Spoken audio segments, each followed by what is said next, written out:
আমরা শুরু থেকে বলে আসছিলাম যে বিশ্ববিদ্যালয় প্রশাসন যে নির্বাচনী প্রক্রিয়ার দিকে আগাচ্ছিল, আমাদের কাছে মনে হয়েছিল যে এটি তাদের সাজানো একটি ছকের নির্বাচনে তারা আগাচ্ছে।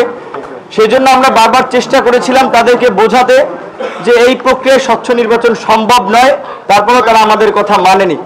তারপরে আমরা নির্বাচনে এসেছি এবং নির্বাচনে আসার মধ্য দিয়ে আমরা যেটা ধারণা করেছিলাম যে তারা একটি সাজানো ছকের নির্বাচন করতেছে, সেটি আমরা তুলে ধরতে পেরেছি। আপনারা দেখেছেন যে কুয়েত মেট্রো হলে ব্যালটে সিল মারা হয়েছে। রোকেয়া হলের সামনে, রোকেয়া হলে আলাদা একটি রুমে কিছু ব্যালট অরক্ষিতভাবে রাখা হয়েছিল। আমরা যখন দেখতে গিয়েছিলাম আমাদেরকে দেখতে দেওয়া হয়নি, বরং সেখানে আমাদেরকে মারার জন্য 1.5 ঘন্টা পরে রোকেয়া হলের প্রাধ্যক্ষ জিনাত হুদা ম্যাম ছাত্রলীগের প্রেসিডেন্ট সেক্রেটারিকে ফোন দিয়ে নেয় এবং তারা আমার উপরে হামলা চালিয়েছিল। তখন যে তাদের লেডি মাস্তান বাহিনী রয়েছে, শোভন ভাইয়ের নেতৃত্বে তারা আমার উপরে হামলা চালিয়েছিল। তারপরে আমরা ছেলেদের হলগুলোতে যেটা দেখেছি যে বিশেষ করে প্রথম বর্ষের এবং দ্বিতীয় বর্ষের শিক্ষার্থীদেরকে যারা ঢাকা বিশ্ববিদ্যালয়ের হলগুলো অলিখিতভাবে ইজারা নিয়েছে ক্ষমতাসীন দলের ছাত্র সংগঠন, তারা জোর করে তাদেরকে লাইনে দাঁড় করিয়ে রেখেছে এবং তাদেরকে বলেছে যে তারা প্রত্যেকে যেন ভোট দিতে গিয়ে 10 থেকে 15 মিনিট সময় নষ্ট করে, প্লিজ লেট মি সে 10 থেকে 15 মিনিট সময় নষ্ট করে এবং ভোট দিয়ে আবার যেন লাইনে দাঁড়ায়। এই ধরনের অনিয়ম আমরা দেখেছি। সেই জায়গা থেকে আমরা গতকালকে নির্বাচনের দিনে আমাদের প্যানেল সহ অন্যান্য প্যানেল সংগঠনের নেতাকর্মীরা এই নির্বাচন তামাশার নির্বাচন বা ঢাকা বিশ্ববিদ্যালয়কে কলঙ্কিত করার নির্বাচন বর্জন করেছিল। তারপর আমরা দেখেছি যে তারা শত কারচুপি করার পরে আমাদের প্যানেল থেকে আমাকে এবং আক্তারকে তারা হারাতে পারেনি তাদের নীল নকশার নির্বাচনেও, কিন্তু অন্যদেরকে হারিয়ে দিতে পেরেছে তারা নীল নকশা করে। এখন আমরা দেখেছি যে ছাত্রলীগ ব্যতীত অন্যান্য সকল ছাত্র সংগঠন পুনর্নির্বাচন চাচ্ছে এবং সেই লক্ষ্যে তারা আন্দোলন করছে এবং আজকে বিসি স্যারকে 3 দিনের আলটিমেটাম দিয়েছে। আমি তাদের প্রতিনিধি হিসেবে এত কারচুপির মধ্যেও যেহেতু নির্বাচিত হয়েছি, আমি তাদের নির্বাচিত প্রতিনিধি হিসেবে আমি তাদের দাবির সাথে একমত পোষণ করেছি এবং আমিও চাই এই প্রশ্নবিদ্ধ নির্বাচন বাতিল করে 31শে মার্চের মধ্যেই পুনরায় নির্বাচন দিতে হবে এবং যারা এই নির্বাচনের কারচুপির সাথে জড়িত ছিল প্রশাসনের তাদেরকে বহিষ্কার করে অন্যদেরকে নিয়োগ দিয়ে সুষ্ঠু নির্বাচন করতে হবে।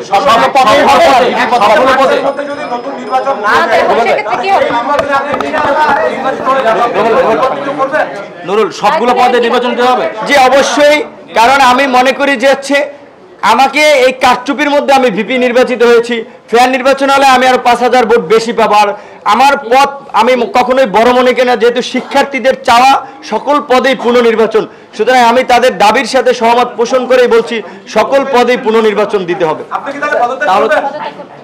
আমি দায়িত্ব গ্রহণ করবেন কিনা সেটা আমরা বিশ্ববিদ্যালয় প্রশাসনকে আমরা জানিয়েছি যে আমাদের এই দাবি দেওয়া, এখন বিশ্ববিদ্যালয় প্রশাসন কি সিদ্ধান্ত দেয় সেটা দেখে আমরা আমাদের সিদ্ধান্ত নেব। উপাচার্য কিন্তু এই চোখে বলেছেন যে ডাকসুর যে রীতিনীতি আছে সেই রীতিনীতি মেনেই শপথের প্রক্রিয়া আয়োজন করা হবে, সেই আয়োজনে আপনি যুক্ত হবেন কিনা? আচ্ছা, এখন সেটা আমরা বিশ্ববিদ্যালয় প্রশাসনের সাথে আমরা আজকে কথা বলেছি, তারাও বলেছেন বিবেচনা করবে। সুতরাং আগে তাদের ক্লিয়ার মেসেজটা আমাদেরকে দিবে, তারপরে আমরা সিদ্ধান্ত নেব আমরা কি করব। ধন্যবাদ ভাই।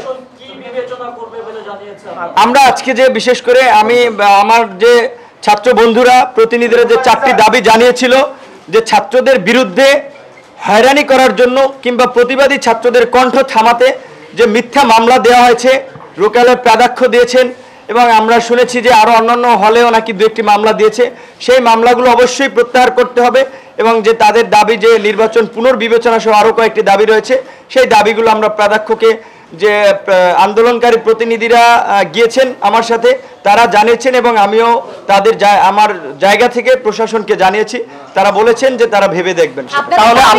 তাহলে আপনি বলছেন যে আপনি শপথ নেবেন না এবং সব পদে পুনর্নির্বাচন নেবেন, তাই তো?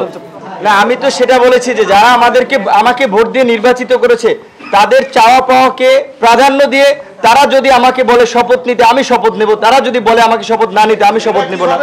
এটা কিভাবে জানান দিবে তারা? সেটা আপনারা 2-1 দিন গেলেই বুঝতে পারবেন ভাই।